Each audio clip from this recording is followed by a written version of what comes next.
Today, I want to discuss a concept that has really become a slogan for the Law of Attraction community. That slogan is the title of this video: That which you resist persists. When I sat down to write on this topic, and trust me, it's been more times than I'd like to admit, I really struggled to not go off on tangents because it seems to apply to so many situations. I'm generally very suspect towards philosophies that attempt to reduce the world down to a unidimensional axiom, a monism, or a TOE, a theory of everything. But this axis of resistance versus persistence is certainly one of them that gets unsettlingly close to a whole unifying model of the universe. So much so, in fact, that I've really struggled with how expansive an idea it is. I'll give you a classic example.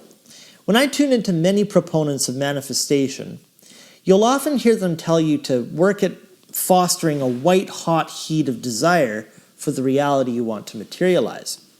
But then they say it's important to let it go afterwards or release it.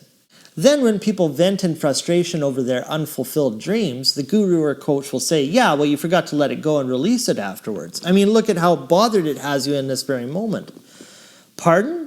So my desire is both the creative force and the undoing of everything I want? For years I used to think, how am I supposed to develop a passion and desire strong enough to motivate me, then in the next moment abandon it in resignation? It seems like such a convenient paradox. In this video, I'm going to explain what LOA proponents usually mean when they use this expression, what the actual physics and mechanics of it are, and then I'm going to explain the apparent contradiction I just brought up. I know it seems like one of those unfalsifiable claims that theologians often use, doesn't it? You know, how evil is explained away as some test that God allows in order for you to develop fortitude, yet the happy things that go well in life are direct miracles. Either way, God gets the praise. It's similar to that, isn't it? Resistance can just be thrown around to explain both the good and the bad, but in doing so becomes totally devoid of substance. I'm going to clarify this as we go on, because it's taken me a long time to make sense of it. Good morning, peeps. Thanks for popping by. I'm Derek London. Pour up a fresh cup of joe and settle in while we discuss everything Law of Attraction. We got pithy thoughts, FAQs, quotes, book reviews, everything you need to get the day started off feeling in control. Don't forget to hit the like, subscribe, and bell notification buttons below. Let's get right into it, shall we?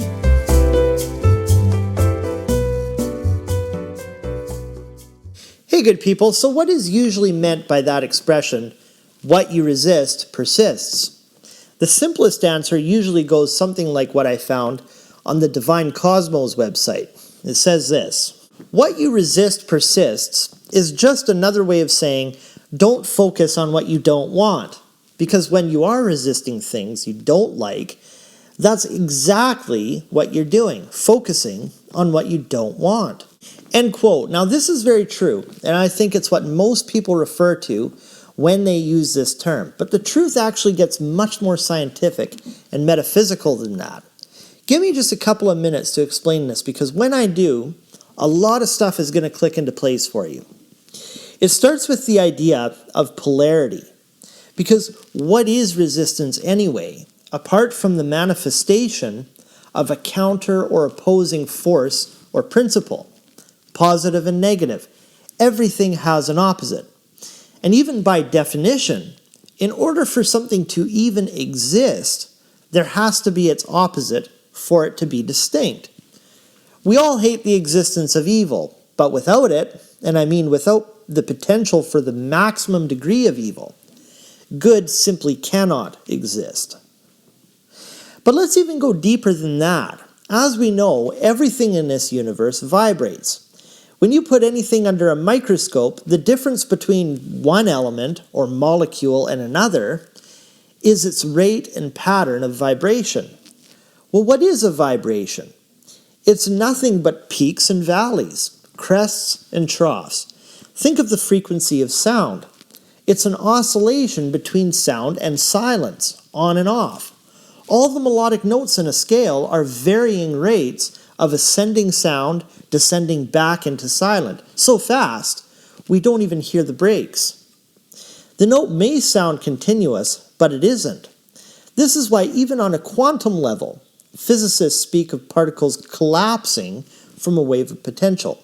And so even existence itself is constituted by non-existence. Now let's get back to this principle of resistance.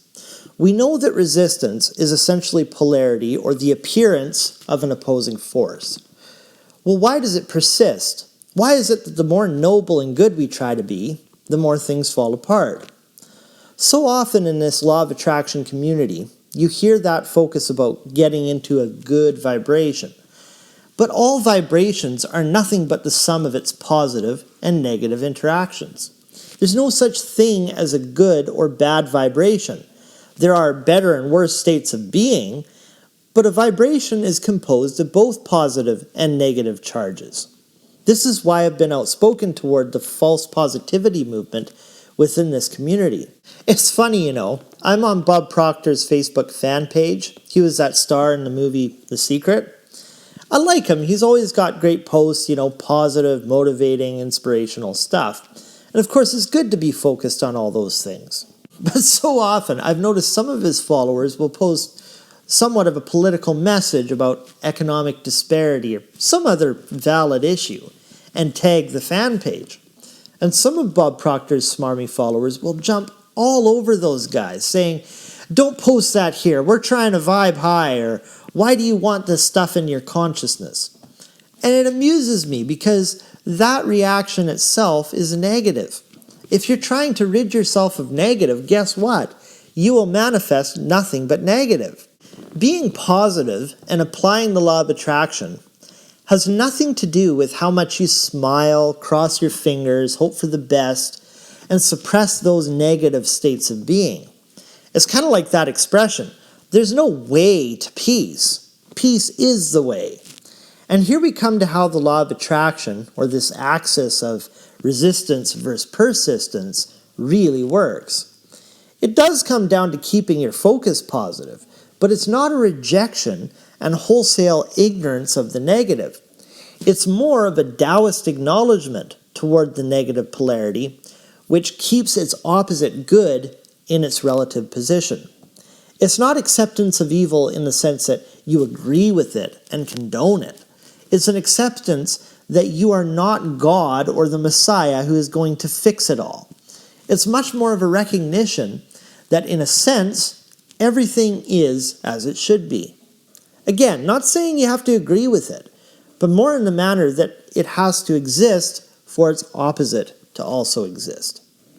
I see this all the time, I've seen how when people become ideologically possessed and driven by some utopian dream, how they often create far more harm and resistance in all their do-gooding. Look at the so-called war on terror. Look at the West's efforts in exporting democracy to the rest of the world.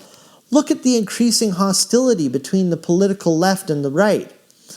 I'm often tickled when I tune into YouTube channels like Rationality Rules and Telltale. These guys are definitely intelligent and important voices to have in the world, but they really do see everything through the lens of how anyone who disagrees with them is a cult follower and deluded, or unintelligent, or tainted by religion, or is superstitious. And they can't see how drunk they are on their own ideology. So how can you stop this feeling of constant resistance? It comes from a system of value or focus, yes, but, and this is key, a recognition of the necessity for the existence of an opposite.